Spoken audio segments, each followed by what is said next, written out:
Okay, I will call the meeting to order. I'd like to begin by acknowledging we are in Treaty 1 territory in the traditional homeland of Métis Nation. My name is Neil Harden. I'm chairing today's panel. With me is Harvey Diamond to my immediate left and Brent McIntyre to my far left. The assessor today is Jason Brown and the recording secretary is Kelsey Harrison. We will be hearing applications for revision of the assessment rule in accordance with the Municipal Assessment Act. The matters for which revision is requested have been described in each application and will limit discussion to those matters. The statements of the applicants or assessor make at this hearing are sworn testimony, and anyone speaking to the matters must be sworn in. Be advised that comparison of assessments of properties are not considered evidence of market value by the board. The board is appointed annually by council and is independent of it in the city administration. It makes its decisions on the basis of the evidence provided at this hearing and issues a written order that would be mailed to all parties as soon as possible. Please note that the board's decisions with respect to an application may be appealed to the Manitoba Municipal Board if the matter pertains to assessed value or classification, or to the Court of Queen's Bench if the matter pertains to the applications of exemptions from taxation. Should you wish to appeal, information on how to do so will be included in the board's order. With respect to the hearing process, I will confirm the matters to be addressed with each applicant following the swearing in. We'll then have the assessor's testimony followed by questions the applicant may have, and the applicant's testimony followed by questions. Each side will have an opportunity to summarize if they wish. Once all the evidence about an application has been brought forward, the applicant may leave. The process will repeat for each item on the docket today. The session will close after all the applications have been heard, and the board will deliberate in private and make its decisions. You will receive the order by registered mail as soon as possible. This information, all public hearings are live stream recorded and will be part of the public record. So you can do the swearing in. Sure. Could you please state your name? Jason Brown. And do you affirm to tell the truth, the whole truth, and nothing but the truth? I do. Thank you.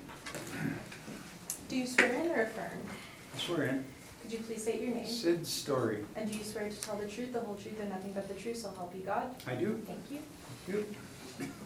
Okay, so the first one on our docket today is 1670 Portage Avenue.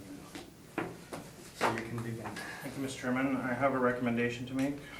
I'll just read in the roll number. Okay, yeah. Roll number is 0756907950, located at 1670 Portage Avenue. This is the Viscount Gort Motor Hotel Limited. We can turn right to page 3 of my evidence. I'm making an adjustment to the cap rate to 10%.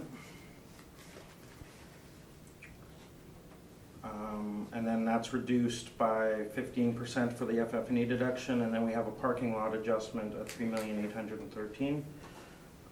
After all the calculations are done, it's a revised rounded value of $5,955,000.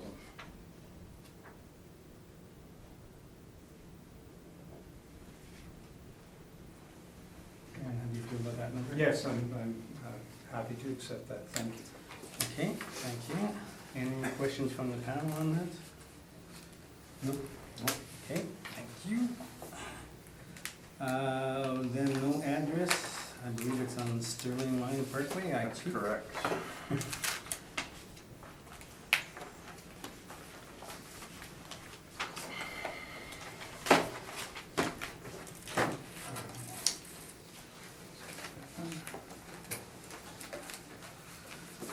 So you may begin. Thank you, Mr. Chairman.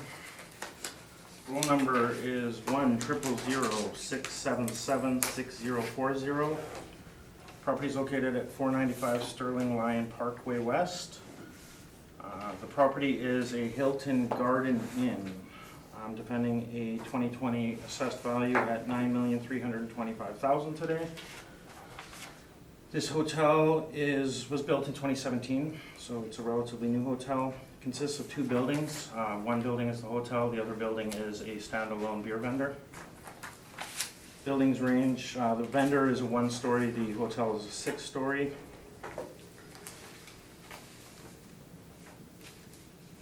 On page 2 of my evidence, there's a vacant land sale in 2016 at $3,255,000. This was purchased as vacant land, and then the hotel was subsequently built after that. On page 3 of my evidence, I have a income workup of the hotel. This is obviously done on all hypothetical numbers based on comparable hotels. The hotel did start operating in 2017, but it was only a part year. We've used a RevPAR, which is revenue per available night, at $94.25, and an occupancy rate at 65%. This generates the room revenue at $4,369,000. They have 127 rooms. We've done food and beverage at $2,150,000, and that's based on 120 licensed seats.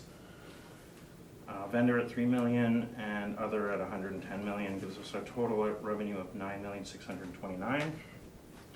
All the expenses were done based on industry norms and comparable hotels. So you see 20% for rooms, 30% for beverage and food cost, 40% for beverage and food wages. Vendor at 85%, which is standard for the cost. And the other, which I actually assume is vendor wages, at 5%. Undistributed expenses, we've done A&G at 14%, marketing at 3%, energy and water at 4%, repair and maintenance at 3%, management and the FF&E reserve are standard deductions at 4% and 3%, and we've given a franchise fee at 3%. Business and property taxes were estimated, gives us our net operating income of $932,470, capitalized at 8.5%, and further reduced by 15% for an FF&E deduction, gives us our total value at $9,324,700. On page 4, we have cap rates. At the bottom is the hotel portion. So this would be probably a select service. You'll see the city cap rates range from 9 to 10. Or is this full service? This must be full service.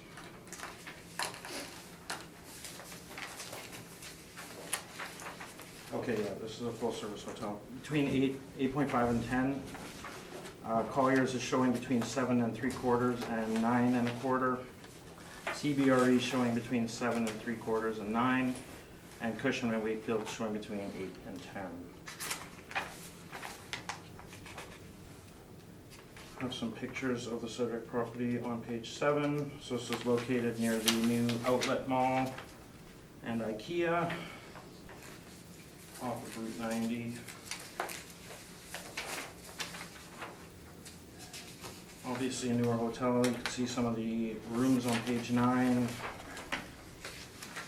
We have a pool on page 10, fitness room and restaurant on page 11, and reception and bar on page 12, and then the beer vendor on page 13.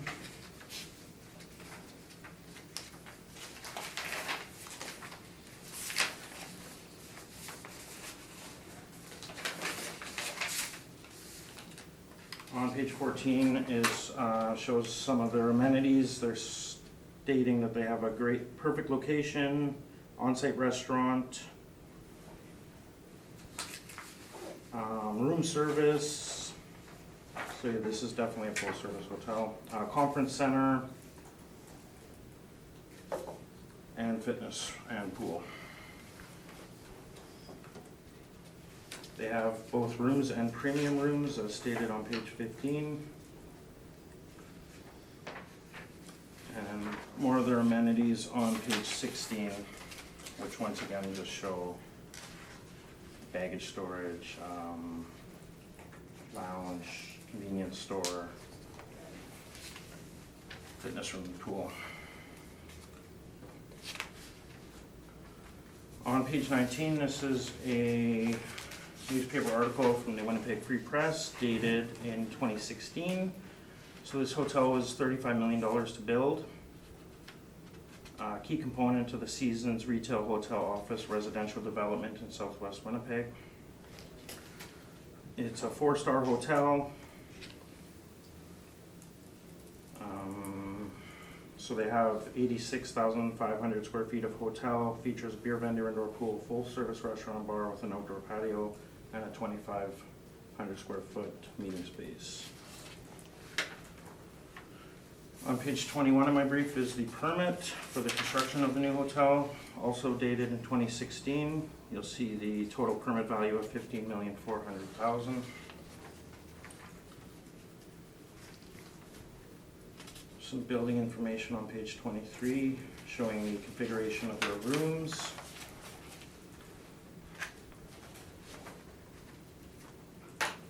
There is a plan for a 1-story banquet hall addition. This was in 2018.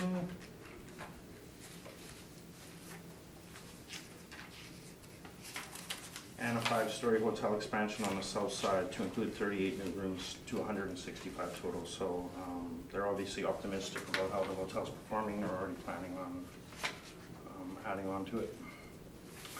The last page, this was just taken from the internet, the 5 best hotels in Winnipeg for business travelers.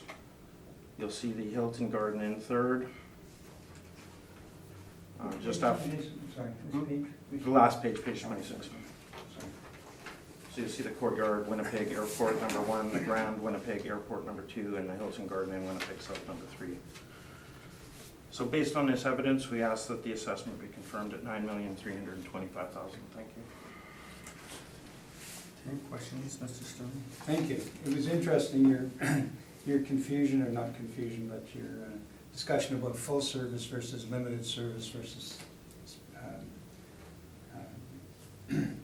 special service or specified.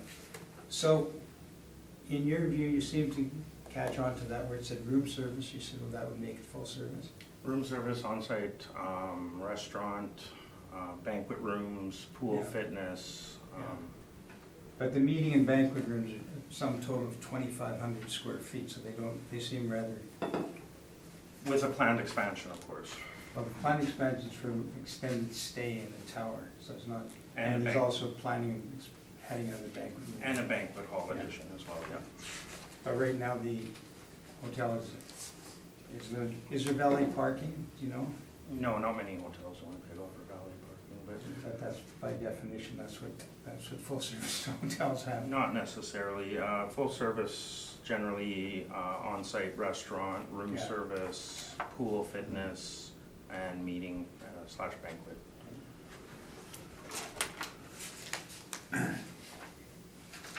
And if we go to page 3 of your workup, and what you did say is you indicated all these numbers are hypothetical. Is it fair to say that the hotel's in a ramp up, it's maturing? Is that why this is? Generally, a hotel will take a little bit time to ramp up. That's accurate. And the biggest thing that I guess jumps out to me is the vendor, the $3 million in vendor.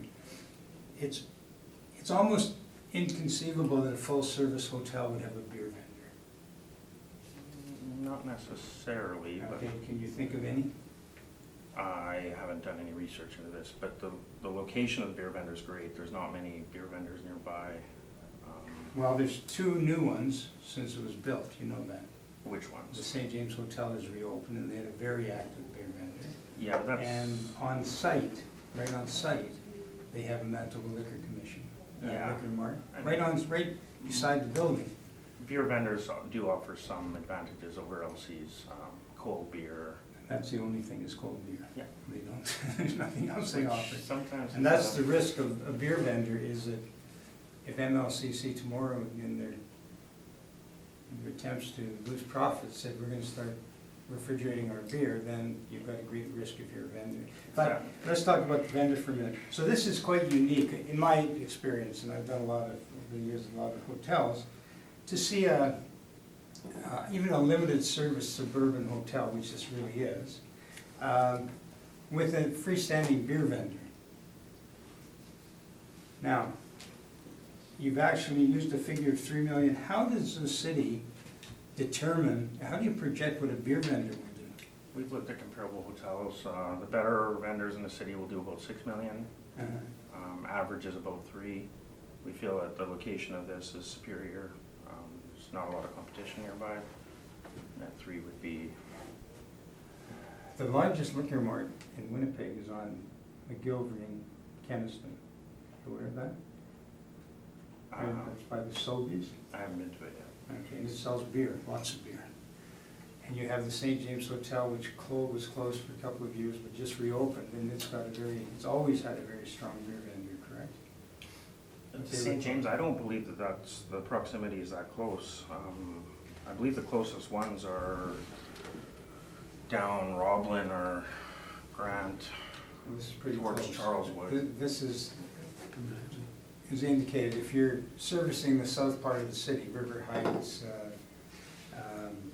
Tuxedo through there, St. James Hotel was a legitimate. This would be Supply. I live in there, servicing that's where we Waverly go. West, Linden Woods, all those neighborhoods. Okay, so the issue is that the city had to project something. So you've projected $3 million vendor sales, Correct. but in the first year of operations, they did 800,000, and they're not projected to do much more than that. That was a part year, and a lot of those were the winter months, which aren't the busiest months. No, it was actually a full year. It's in my evidence for a full year. But, and you're aware there's That a would have to Hyatt be going on site. post-reference if it's a full year, though. That would be post-reference. if it's a Part of full it year. is, yeah. Okay. There's a Hyatt going in construction, almost finished, supposed to be finished, on site as well, on the Seasons of Tuxedo. Right across the parking lot, there's a new Hyatt. Yes, there is a new Hyatt. It's almost ready to occupy. Yeah, I haven't driven by it yet. Yeah, are you aware, are they having a beer vendor? I'm not aware. Okay. Okay. And it's a bit mute, but you're aware it's a land lease, Yeah, we're, or you're treating it as an economic it's a entity? fee simple assessment. Okay. It's akin to a mortgage, so. Yeah. But in the harsh reality, it's a land lease. This hotel's situated on a land lease. Similar to taking out a mortgage and paying that.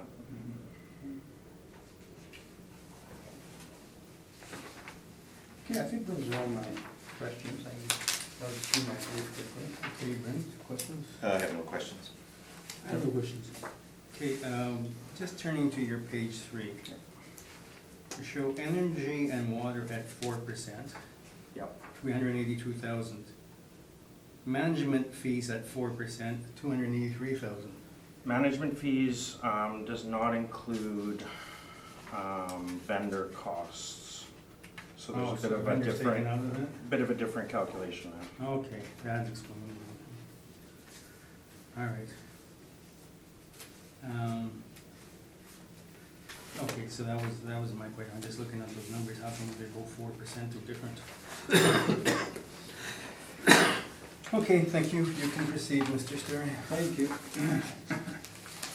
We just refer to our brief. This is the photograph on the front cover. This is what the property looks like if you're in the shopping center, looking, it actually faces west. Keniston is right behind it. The beer vendor is just off the picture. The beer vendor is north of the hotel. And the access is a little bit difficult to get to the beer vendor. You come in by Audi and you do a bit of a circle around. You don't have to go into the shopping center per se, but you have to exit through the shopping center. If we go to page 3, we can kind of cut to the quick.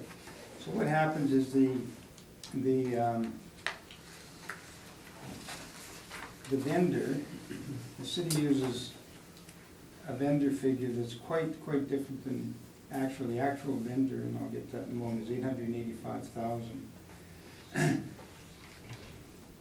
In addition to that, the limited service suburban would be a higher cap rate than 8.5%, and I'll get into that as well. So I'm asking for 9% on that.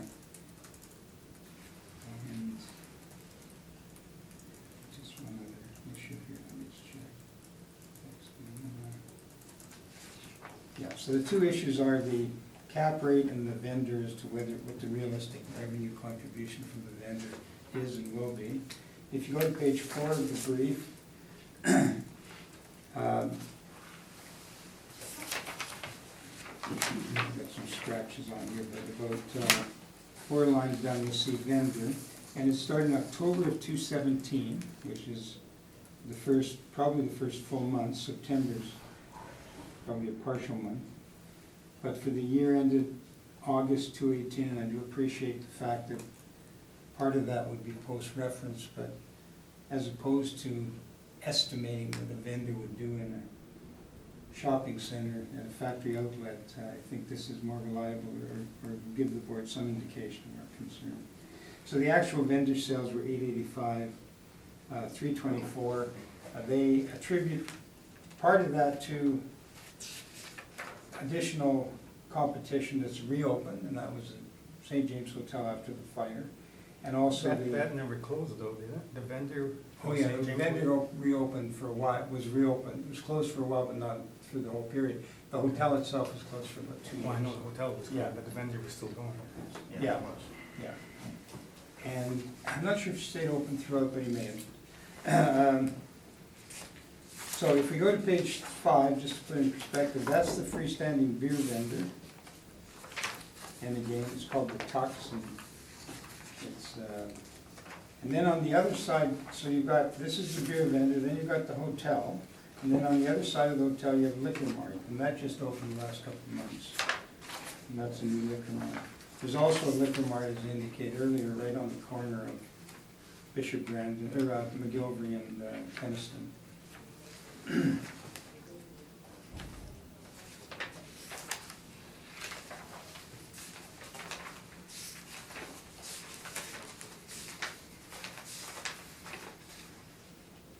If you go to our pages 7 and 8,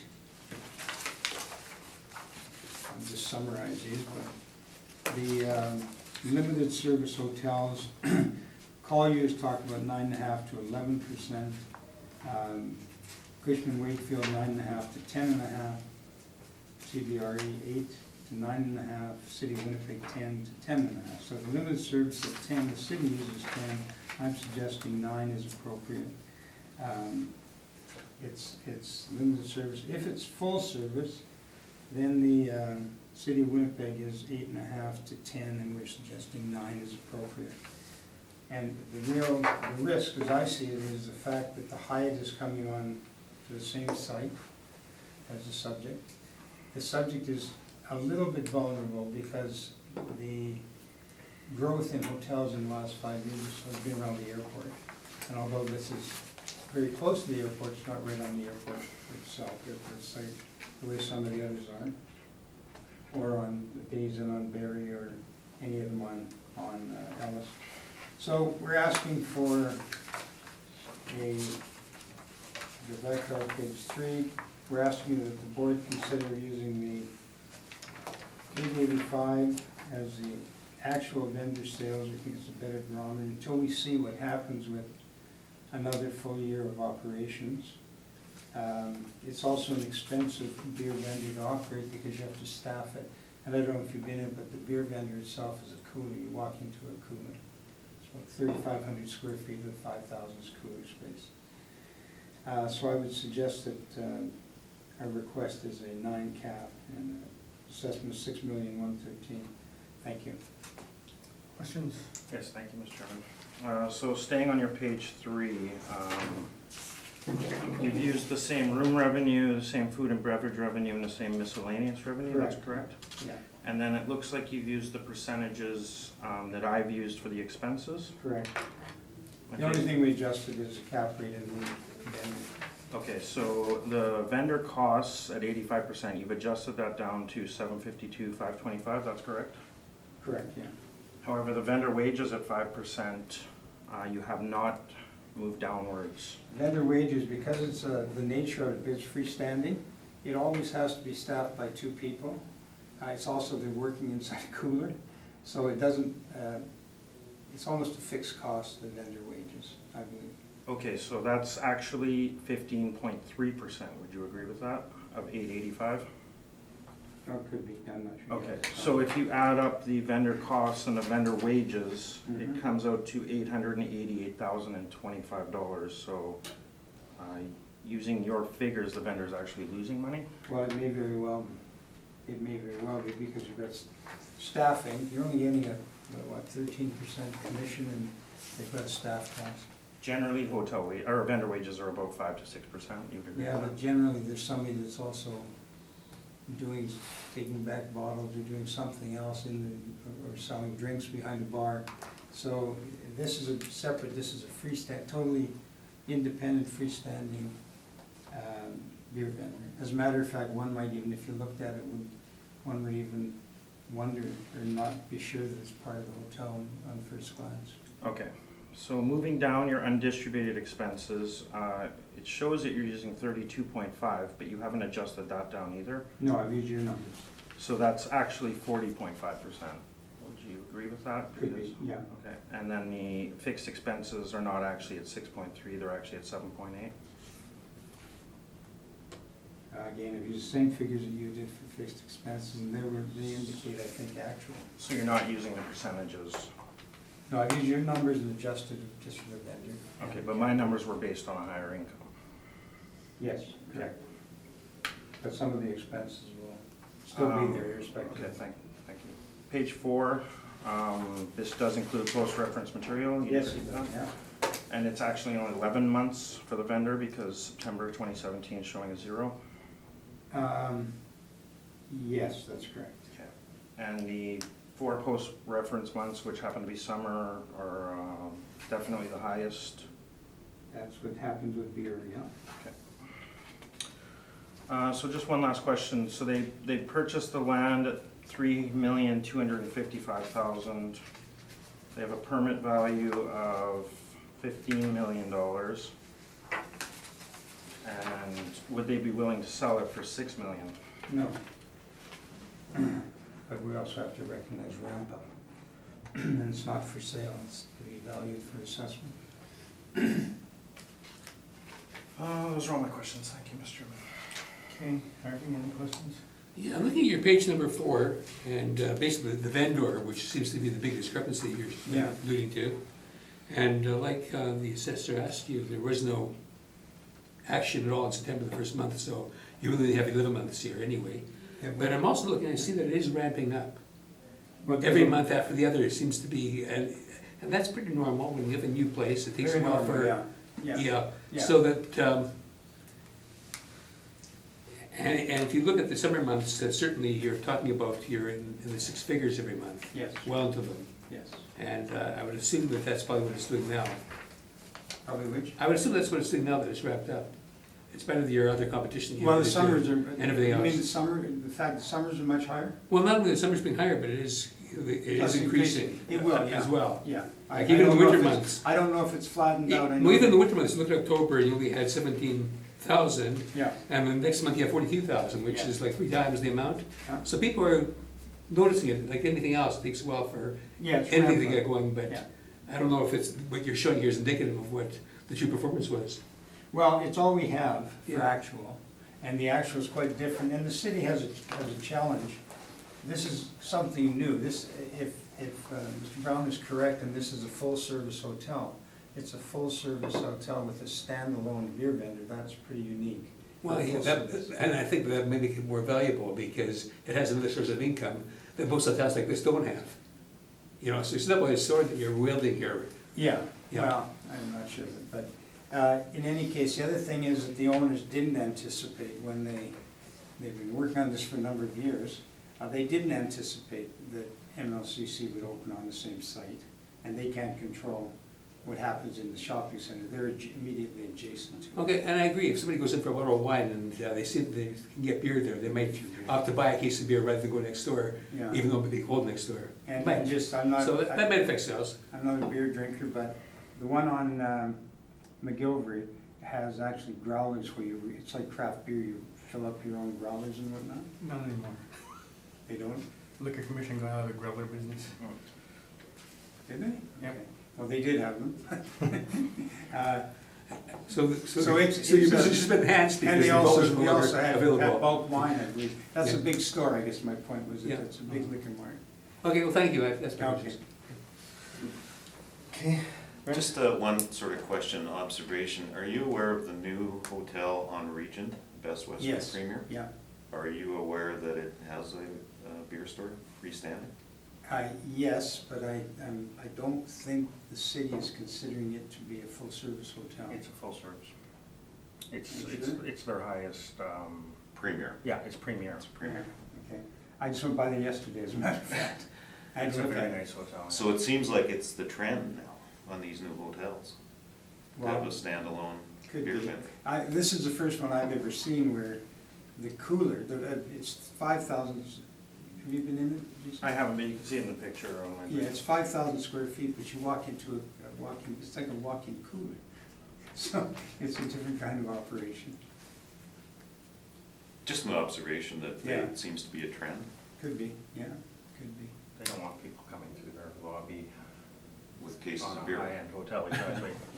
I can understand. Well, the Fort Families. Garry had was the first that did single-serving vendor a few years ago out of the gift shop. So that's as close as I would consider full-service hotel. And they had but they never sold nobody went in to buy 24, they bought single servings or maybe 6-packs or something. And they got out of it after a few years. That was my only question. Okay. I don't know who can answer that. Canada Inns comes to mind in terms of, you know, they have rooms, they have meeting rooms, they have, Yeah. they usually have a bar and restaurant in there. And Yeah. A couple different restaurants, as a matter of fact. Tavern United usually, and, Yeah, and, you know, Playmakers. Alto's Restaurant. Yeah. And, is that considered full service or limited service? Well, it's interesting because very similar to that is Sandman. Sandman have the restaurants, have everything. One would perceive it to be, by definition that the city uses, it would be full service. But the people who own the chain don't consider themselves, they consider them limited service hotels. Or they got another terminology. Select service. Select service, yeah. Select service, what happened is the hotel industry found the term limited service was a negative. Because it's like we don't have everything. There's actually a difference. Limited service is like Super 8, Super 6, very bare bones, Might have the. maybe a continental breakfast. Yeah. Select service is, they generally cater to either business or families, one or the other. So you'll see a pool. The lines are definitely getting blurred. Select service would be between limited and full. Who would So you it would go consider limited, then select, then full.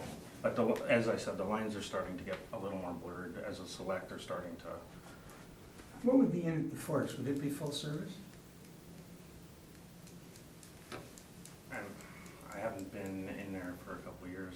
They have a restaurant, they They have, have a spa. yeah, I believe they even have valets, so that would be full service. Yeah. Definitely have That's technically a luxury hotel. Yeah. Yeah. It's a conundrum as to how you classify hotels. Yeah. Okay.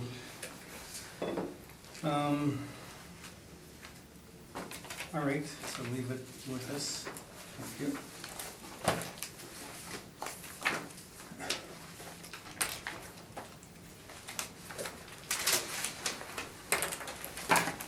Let's see who's next on this list. 1445A Portage. Okay. You talking about that one? I don't think there's a lot of wiggle room on this one. Okay. I mean, basically this one, according to Mr. Story's brief, we have similar NOIs. There's only 2 points of contention, and that's gonna be the Okay, FF. can you read the? Oh, sorry. 13-0013-42100. Hotel is located at 1445A Portage Avenue. This is the Clarion Hotel. As I was starting to get into, there's only really 2 points of contention on this property, and it's gonna be cap rate and FF&E reserved. This is a large hotel. It has very diverse income streams, which I'll get into. It consists of 2 buildings between 5 and 6 stories, built between 75 and 82.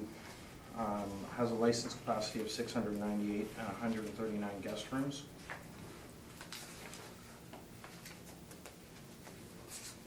On page 2, there is an old sale from 2000. That was actually when it used to be the MTS building.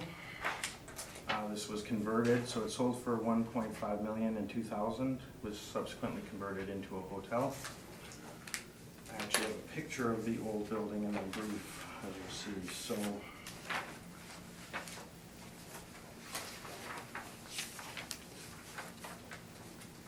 like I said, there's only 2 points of contention. We both agree on the income. We both agree on the departmental expenses. We agree on all the undistributed expenses except for FF&E reserve. So management and FF&E reserve. Management fee is in there to reduce the business component of the hotel. We're only assessing the bricks and mortar and underlying land. So by deducting the 4%, that's the mechanism to take out the business value. And then we're not assessing the furniture, fixtures, and equipment. So we give them a 3% reserve, and then the further 15% deduction at the bottom line. I've been doing this since 2012. I've gone back through muni board orders, going back to the 90s. It's always been 3 and 4, or 4 and 3. I don't know where it came from. Mr. Story might remember, but I have never seen it challenged until this year. This is the second hearing where I've seen it challenged. They were confirmed in the previous hearing against Mr. Newman. So basically we're using all actuals on this hotel, plus the deduction for management and FF&E reserve at 4 and 3%. We've used the actual taxes. Gives us our net operating income of $1,647,858. And that's all actuals. We've actually added in the energy and water, which was unreported. And we've added in the property tax, which was unreported. You'll see those lines blank in the 3 preceding years, 15, 16, 17. We've capitalized this at 8.5% as well. This is our lowest cap rate for hotels. We feel this is among one of the better hotels in the city. As I mentioned earlier, very diverse income streams. They have a restaurant, a spa, they have office space, rooms, and it caters. It's definitely a full-service hotel. They have a water park for the kids, meeting facilities, restaurants, etc., which I'll get into.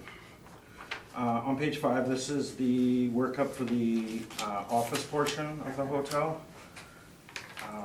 It actually shows higher than we're deducting. We're deducting $5,102,000. I'm guessing something got changed in there when we reran the figures. It came out to 5.8. However, I'm still defending the 5.1, which is on my page 3 as a bottom line, and it's actually an addition. I have some office comparables on page 6. Once again, our cap rate's on page 8. So this is an urban full-service hotel. City of Winnipeg cap rates range from 8.5 to 10. Collier's range from 7 3/4 to 9 1/4. CBRE ranges from 7 3/4 to 9.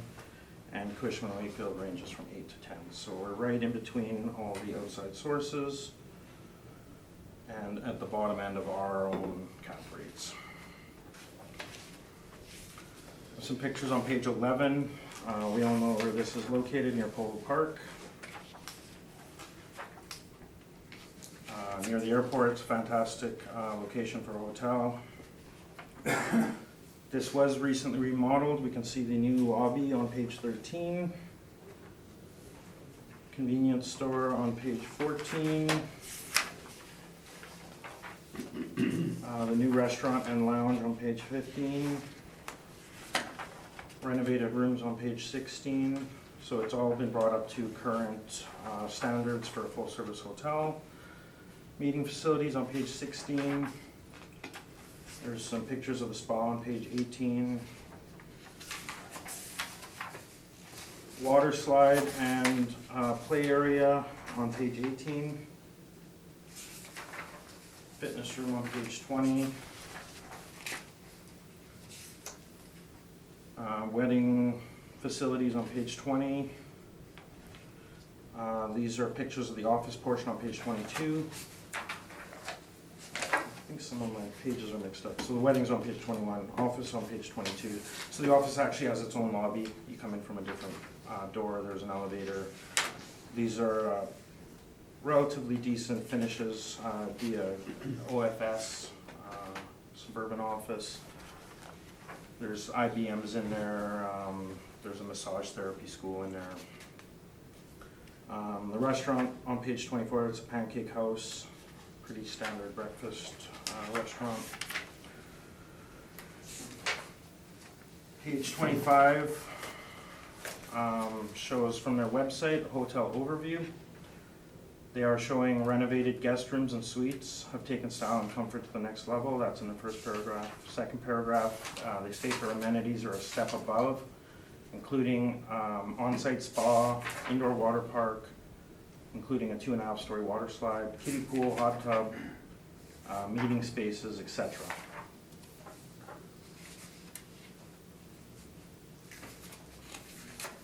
Once again, on page 26, just an overview of what I just went over. 139 renovated guest rooms, 9 meeting rooms, lobby lounge, fitness center, etc., spa, valet parking. So this is definitely a full-service hotel. It shows the configuration of their rooms on page 27. Brief overview of the spa on page 28. Page 29 shows the old MTS building. I'm sure we all remember driving past this. So it was sold in 2001 and converted to a hotel. They state at the bottom of that paragraph the conversion cost was approximately $10 million, and that was, of course, 18 years ago. There's a listing for an office space leasing, but that is not being contested today, so we can skip that. Status and title starts on page 34. I will direct your attention to page 42. This is their most current mortgage, 2017, November, $18 million mortgage on this property. So the bank obviously agrees that it's got some value. A few current permits. Page 18, these were the renovations which I spoke about earlier and showed in the pictures. It was a $440,000 renovation, and that was for the entrance to the offices and the luggage room. And then there was a subsequent permit in 18 for $300,000, and that was just moving into massage therapy school into the offices. The following pages are simply the income and expense statements as received by the owners. Once again, we've used all actuals as reported. I'm not even entirely sure that we've captured the income for the spa or the restaurant in here. They're pretty detailed if you start looking at page 52 and onwards. Very detailed statements. Based on that, we ask that the assessment be confirmed at $21,581,000. Thank you. Any questions, Mr. Stern? Yes. Excuse me. The hotel is in a property that also owns a parking lot? There is a parkade, Because correct? there's no parking revenue in the financials you provide. I assume that a lot of the parking is an amenity for the guests. They probably do rent some stalls. We only have 1,683, which is Okay. just And over you're 100. still contending it's a full-service hotel? There's no parking in theory, or there's no cost of parking, is what you're saying? They don't charge for it. It's an amenity for the guests. And the parkade just went through a very extensive rehab, are you aware of that? There was no permits for that. And you mentioned the spa, there's uncertainty. Is the spa leased? I'm unaware. there's no rental income or revenue for it, so I would assume it's perhaps leased and they just didn't add the money they're receiving from that lease in here. And typically, if you were looking at a full-service hotel and a restaurant and cocktail lounge, and I love the place, but would the Pancake House be a probable candidate to be a restaurant for a full-service hotel in Winnipeg? I mean, they're touting themselves as a full-service restaurant. They have valet, they have conference, they have all the amenities. No, he's talking about Pancake House. Pancake House is a restaurant, Pancake House. right? And the bar you talked about is, I'm going by memory, there might be six chairs at a lobby bar. It's more of a lounge. They call it a fireside lounge. And you mentioned twice that the 8.5 is the lowest cap rate you would get on a full-service hotel in Winnipeg, is that correct? Correct. Is this the best hotel in the city of Winnipeg, highest quality? I feel with the diverse income streams they have that there's probably less risk in this hotel. Okay, and the diverse income streams are, they put in offices because they didn't see the demand for hotel rooms. So the offices are one of the bases you're saying that gives it this value? I mean, their occupancy is at 79.8%. Generally at about 80%, they tell you to start adding on to your hotel. So they're not having a problem with renting rooms. Okay, and then the city of Winnipeg uses Rushmore for, as do most municipalities, for valuations of hotels. Is that fair comment? That'd be the standard, yeah. Okay. And are you familiar with Rushmore's work, the hotel investment handbook and whatnot? Yes, I'm familiar. And you know there's capital replacement reserves suggested in there that increase as the property ages. Are you familiar with that? I know, and from reading, I've read the book and I've read your evidence, and I know they state between 3% and 5%. Yeah. We use 3% across the board. We feel it's fair and equitable to all the hotel owners. We don't make adjustments. And you also mentioned you went back to the 90s, and you saw some municipal board orders, and some of them had to do with the Hotel Fort Garry, and they were at a higher because they were going through this, catching up on deferred maintenance. They were going through a different project. But the Rushmore, in that case, said you ignore the percentages, you just fix what has to be fixed. I mean, So in other words, and Rushmore talked in those days of a 40-year estimated useful life. So can you confirm that in Rushmore's books, that he talks about increasing the capital replacement reserve as the property ages?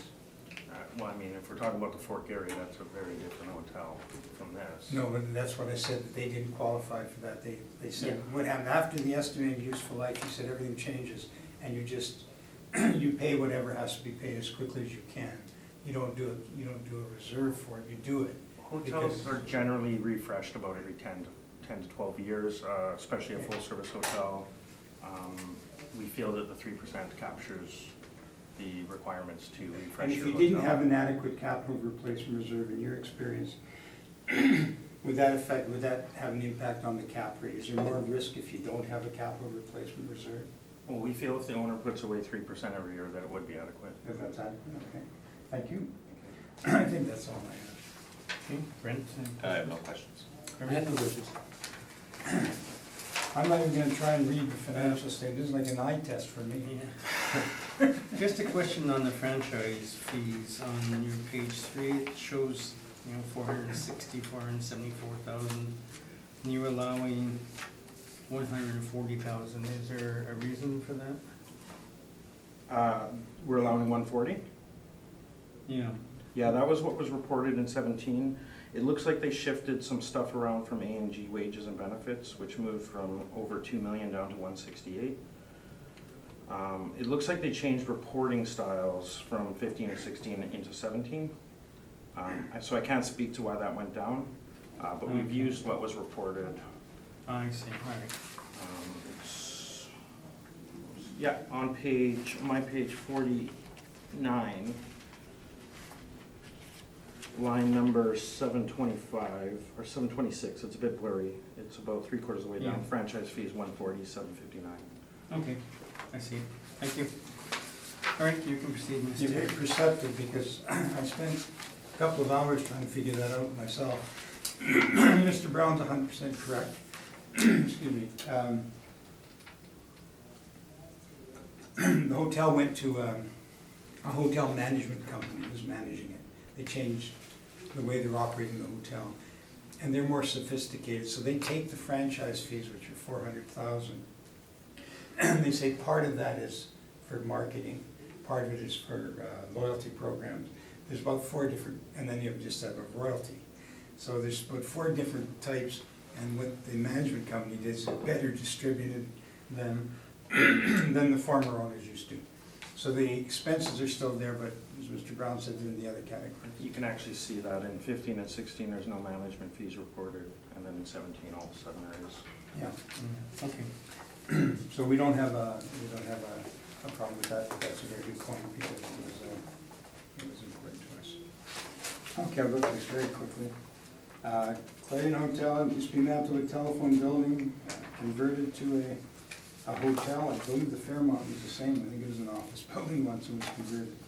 And because of that, they have certain inherent risk that when the time comes to sell it, that may or may not affect it in cap rate. There is parking. And people that are renting in the office space are paying for parking. It's not reflected in the statements. That's a concern to me. The fact that the classification of the hotel would be driven by, again, I love the place, I go there all the time, the Pancake House, but I don't think that that would be, what one would presume would be the top restaurant and the top full-service hotel in Winnipeg. I don't believe it's full service, I believe it's limited service. If we go to page 3, we've made a note about the 140 that we were just talking about with the chair. Franchise fee and the reserve, we suggest the reserve should be 5%. The property itself is built, I think, in 75.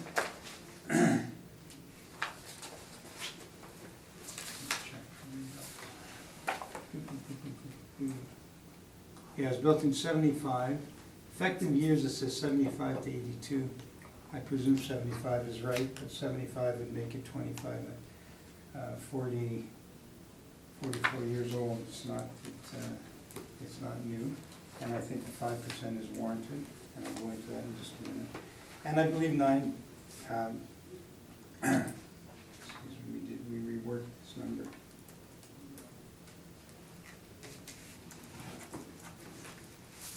Increase the cap rate, or decrease the cap rate.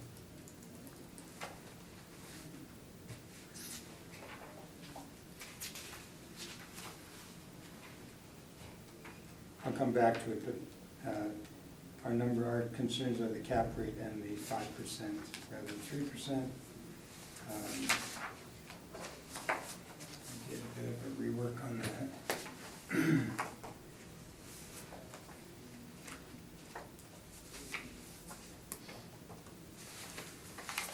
Excuse me for 1 minute, Mr. Chair, I'm just trying to get the papers, right?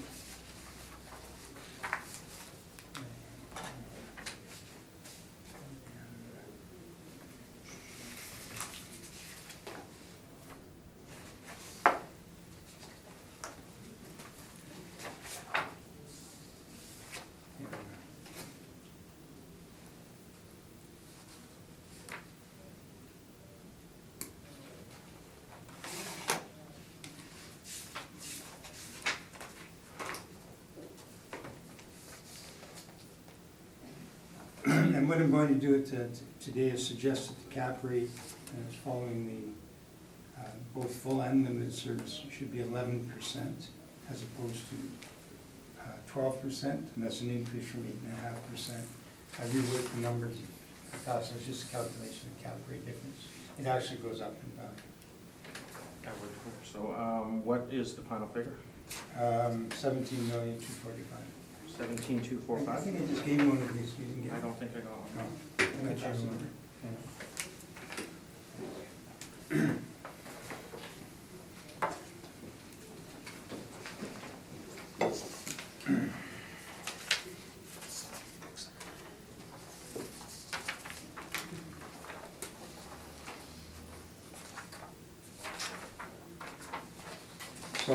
FF&E, we're suggesting we move up from 3% to 5% just based on the age of the property, plus it's unique. It has an office component, it has parking, it has a number, as Mr. Brown indicated, it has a number of different moving parts. The spa, I believe, is leased, it's not owned by the hotel. So I'm asking that the cap rate be adjusted to 11%. And if we go back to my proof for just a minute,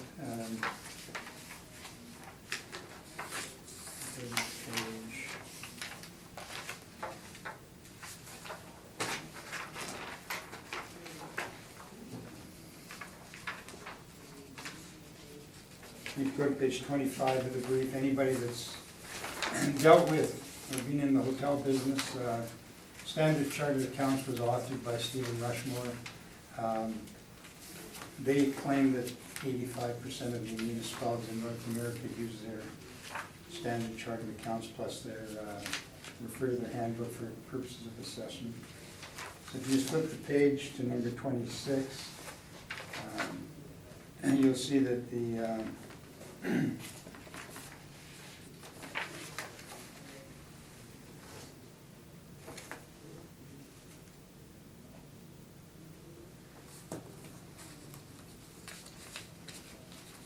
and it just talks about, so I've got to read it again quickly.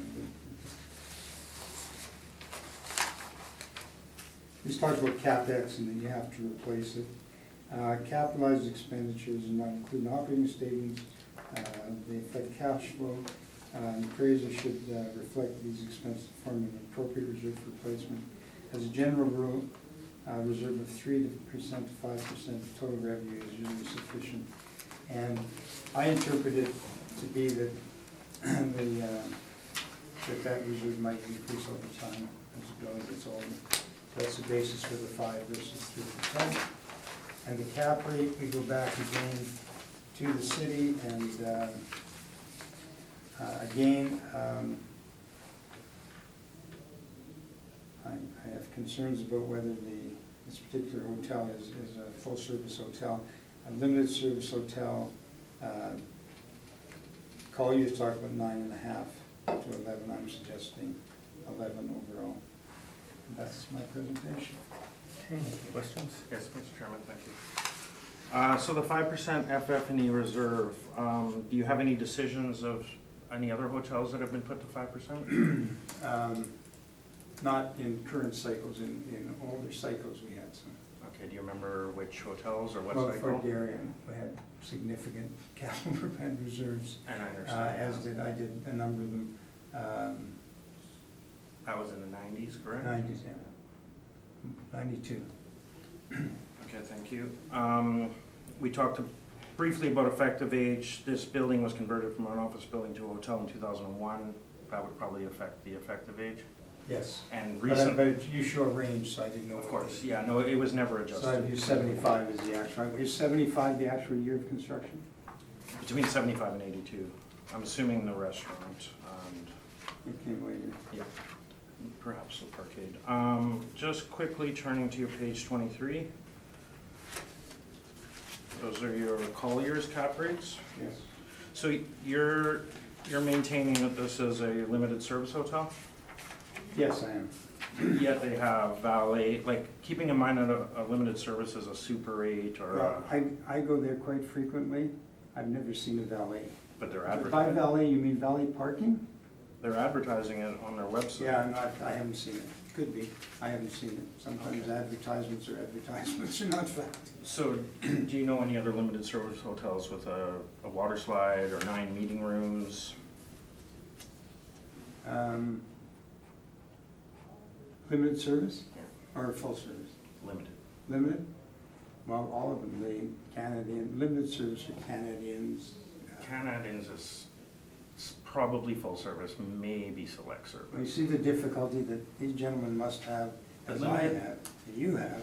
It's very difficult to determine what's what. It has amazing influence on the cap rates. So I don't believe the owners of the Sandman Inn feel that they're full-service hotels. And they have the Chop House and Denny's, they own all of those things. So this probably isn't a question, but I have This is US hotel appraisals, limited service hotels, originally defined as a hotel without restaurant or banquet facilities. Limited service are typically simple. Amenities might include a business center. No frills at a modest price, and they're limited, they have budget, and so, and their examples are a Motel 6 or a Super 8, which I think You'll we also would find agree on is- that same article that they talk about a limited service only has one income stream. They give away the breakfast, Yeah. they have rooms, they don't typically have bars and whatnot. But can't you see that these hotels are all, they're going to a gray area because they're somewhere in between. And maybe limited to full service isn't the range anymore, it has to be more stratified further because you're putting in beer vendors and what you purport to be full service hotels. I don't know that, Generally, when you add more amenities, it doesn't lower the, would you want to pay a premium hotel rate to live in a full service hotel that has a beer vendor outside your window? personally, I wouldn't mind Where- it.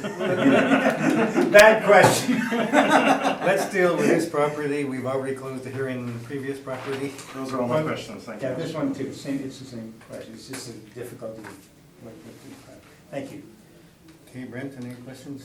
Is the office floors fully occupied? There's 2 floors and they're occupied, yes. Fully occupied, okay. That was my question. Okay, Harvey? I don't have any questions, thank you.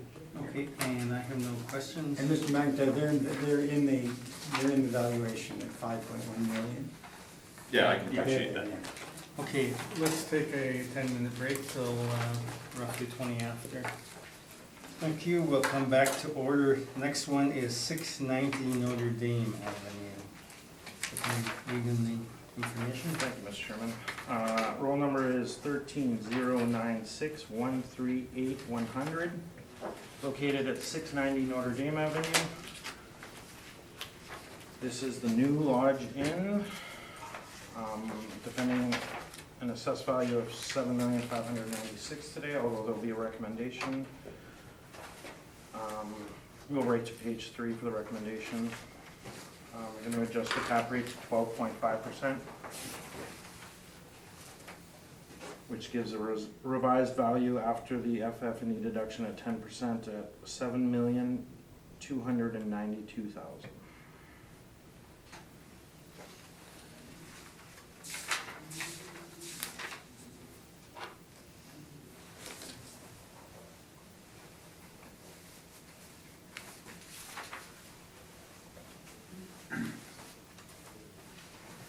And how do you And I feel about accept it? the recommendation, thank you. Okay, that's good. Yeah, I was stuck between, I think I said Portage Avenue, but it's Notre Dame Avenue. I was stuck in the past. Okay, we come to 621 Belmont.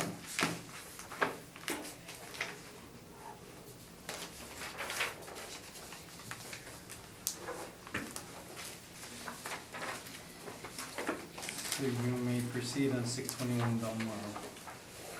Okay, so the roll number is 13052063500, located at 621 Balmoral Street. This is the Balmoral Motor Inn.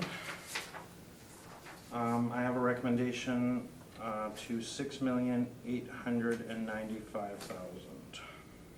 Sorry, $3 6 million. million? I was gonna say, that's quite the recommendation. Yes, no.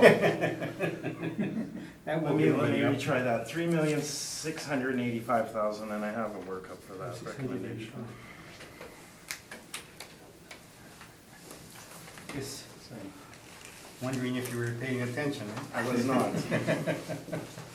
Monday morning, I guess.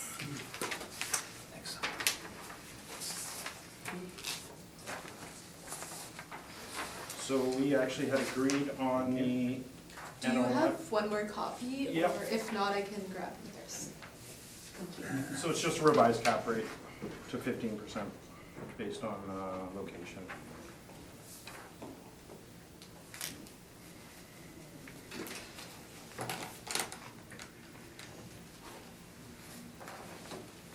And how do you feel about that number? I accept it with pleasure, thank you.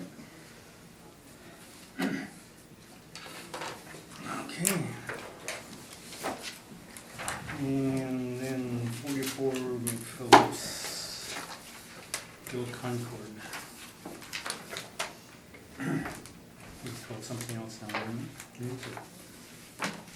Something problems or something?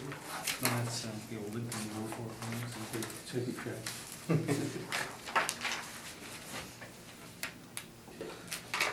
Just gonna do a quick calculation here.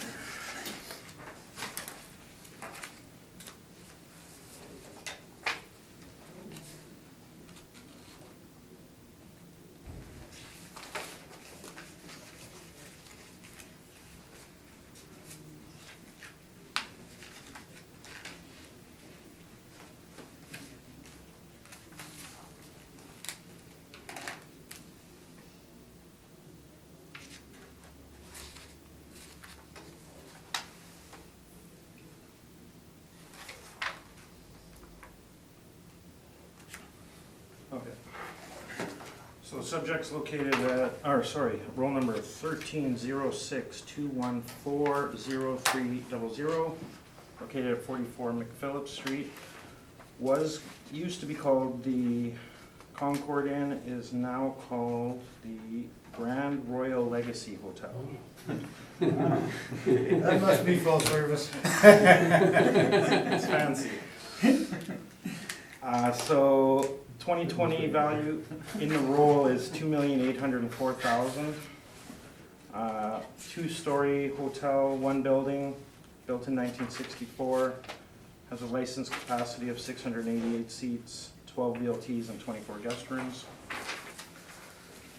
This property did sell post-reference for $1.2 million and $700,000, so just over $1.2 million. This property wasn't operating as a hotel previous to the sale, so there is no income and expense information. Once again, we've done it on comparable hotels.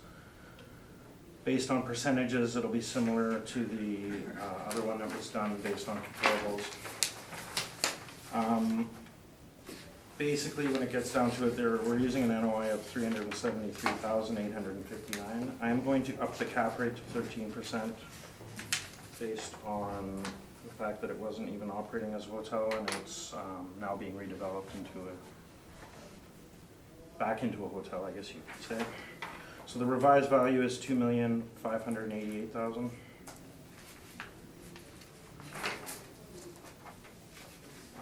We'll go right to page 7. It's located on McPhillips, close to Notre Dame Avenue.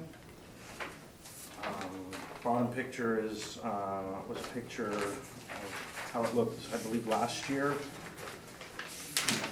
A couple interior shots on page 8 of the bar.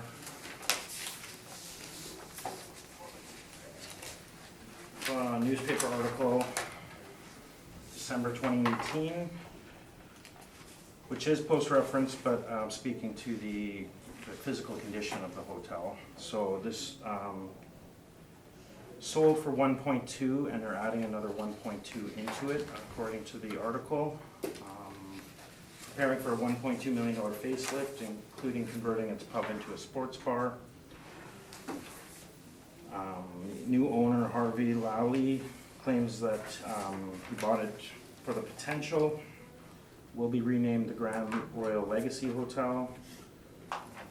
So here he states that they bought it for 1.8. It was registered for 1.2. Basically just talks about what his plans are for the hotel and how he plans to bring it back up to spec. We all know the Lincoln underwent a similar transformation a few years ago. It was bought as a beverage hotel, it was subsequently renovated, performing much better now. It has one of the best vendors in the city. It's been a pretty big success in what they bought it for and what they put into it. So here's some permits on page 12. First one is interior alterations, cosmetic refresh, bar relocation, etc. That has a permit value of $65,000. The following permit, once again for interior alterations. And on page 14, there's one more permit. Once again, interior alterations. So some of the nature of the work is described on page 15. New walls, new flooring, new ceiling, new stairs, new countertop. Shows which area they're working on, which is mainly the bar at this point. I'm assuming they'll start getting into the rooms and the other areas after this work is done. Here's an ad on page 16. It's a restaurant opportunity for lease, so they're looking for a third party to come in and run the restaurant. A drawing of what it's going to look like when it's all said and done. So obviously a big improvement on what it looks like now.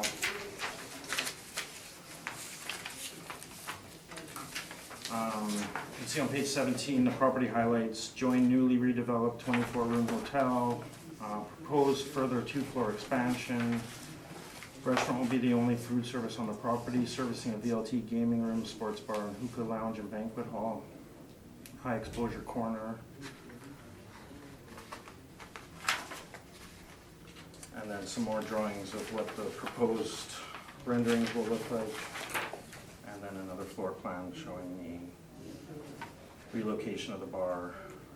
VLTs, they'll have a separate VLT gaming room, hookah lounge off to the right, sports bar in the middle, and then some banquet hall in the lower level. So based on that, we asked that the revised assessment be considered at $2,588,000. Thank you. Okay, first of all, how do you feel about the rec? Well, unfortunately, I can't accept the rec, no. Okay. All right. Now, question? My first question would be, what's a hookah bar, but are they legal? I can't, I'm not an expert in that. I don't know what it is. That sounds bad. I know there is a few operating already. I don't think they're illegal. Okay. I don't think there's anything illicit about them. I think it's mostly tobacco, and then it's smoked out of a contraption. Okay, sorry for my naivety. So this hasn't operated since 2015, basically? It's been a while. Even when it was operating, it wasn't operating as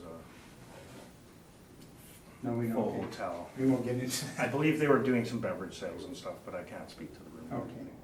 anything. Have you inspected it? I have not. I've driven past it a bunch of times. Do you know if any work is now being done in it? I spoke to a coworker who had driven past it. He said there was scaffolding up, and he had talked to the owner, and that they said the work was ongoing, but it would be done soon. I think they changed the face of the sign, that would be maybe with scaffolding. Well, I think most of the work they're doing right now is on the interior. Okay. Well, they've only taken 65,000 in building permits. Yeah. Not very much to refurbish the Concord Motor Hotel. No, and it looks like they're gonna be doing the work in pieces. They do reference the $1.2 million facelift in the newspaper article, so. I might be missing something, but we can cut to the quick here. On page 2 of your brief, you show a sale, you mentioned twice that it was post-reference. The sale was March 16th of 2018. Oh, you're correct, it's not post. So if that's the value, and he, as far as you know, it was arm's length, As far as I know, yeah. why isn't that the assessment? Well, the assessments were generated before the sale. Okay. So we know we have a We've sale. never gotten information from this, so we had to rely on other hotels.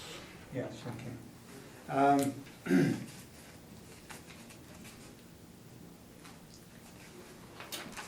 And it was built in the 60s and in all probability has some asbestos issues? Because he talks at length in here about possibly having to demolish it. I mean, generally, the rule of thumb is anything built before the 80s will have some asbestos in it. It's likely asbestos. Okay. I kind of drive by this every day, and I'm looking at your pictures on 6 and 7. It never looked that good. It hasn't looked that good to me in quite some time. So it's welcoming that there's going to be a makeover. Okay, so just going back to this purchase in March 16 on page 9 of your brief now, this is just a newspaper article. Purchased in March 16th of 2018. The story about the gentleman there. He talks in the first paragraph that's yellowed out that it's preparing for a facelift, so I don't think that's happened yet. And then he talks about the potential. He didn't buy it based on income, obviously, he bought it based on potential, and that's not much has happened on that. He talked about the renaming, and I like the name. He talks about he closed the deal 6 months ago. He talked about 1.8, registered sales 1.2, but it was 6 months, this article was 6 months after closing, and nothing had happened on the building at the time that I'm aware of. I do try to get by there periodically. I haven't been in the building. Talks about plans for the Concord. One of the big issues is to reopen the windows that were sealed with stucco walls in the 90s so they could run strip shows. And hopefully they're not going to do that again. Doesn't look like it. Anyway, I don't think I'll belabor the point. It's the Concord Hotel. And we hope that he does refurbish it. And that's all my questions. It's a good location, so. Yeah. Okay, Harvey, No questions. Brent? Just one on page 3 of your brief, it shows 688 seats. Licensed seats for the lounge. But when I go to,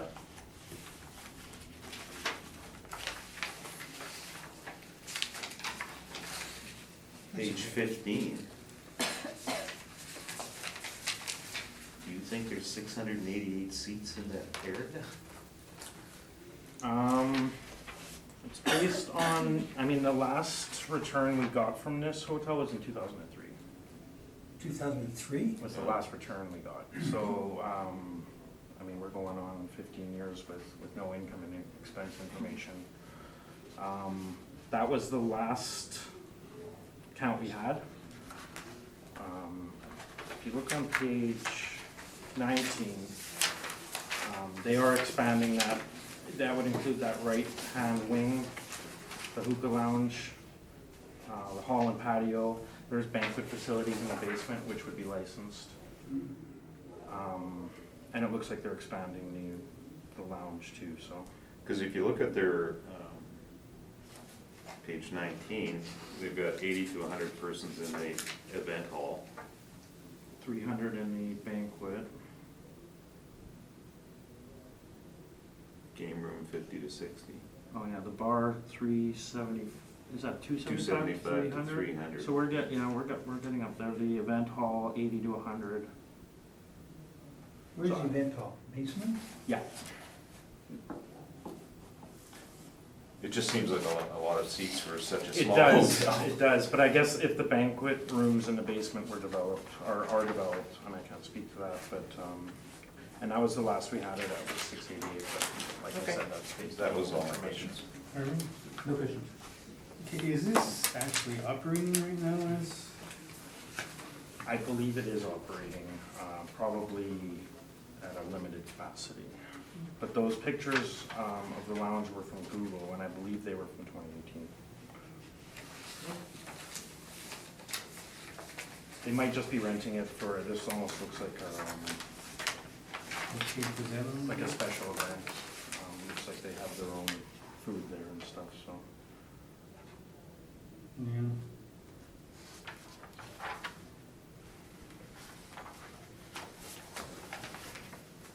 Okay, of course, we evaluate on what it is as of today and not what it might be. Of course, of course.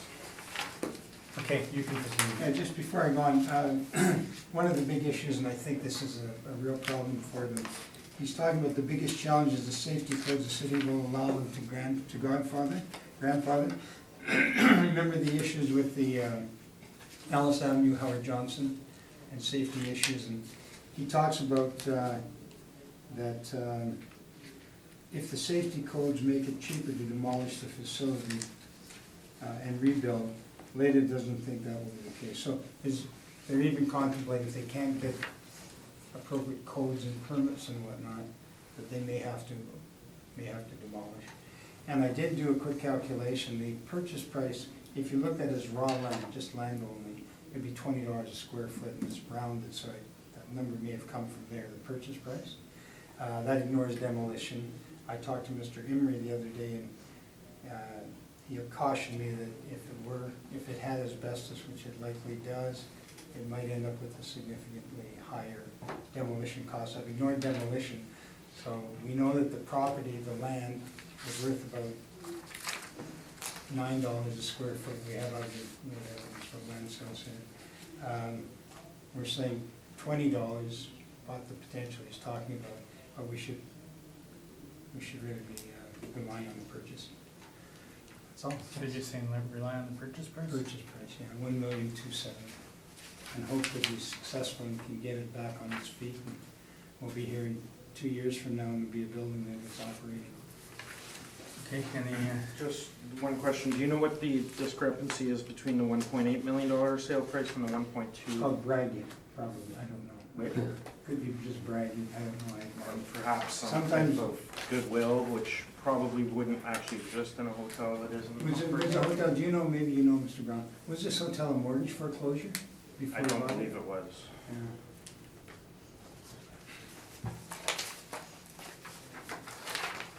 okay, any other questions? Harvey, questions? No questions. Brent? No questions. Okay, and I have no questions either, so thank you, that concludes today's hearing. Any time less. Very well.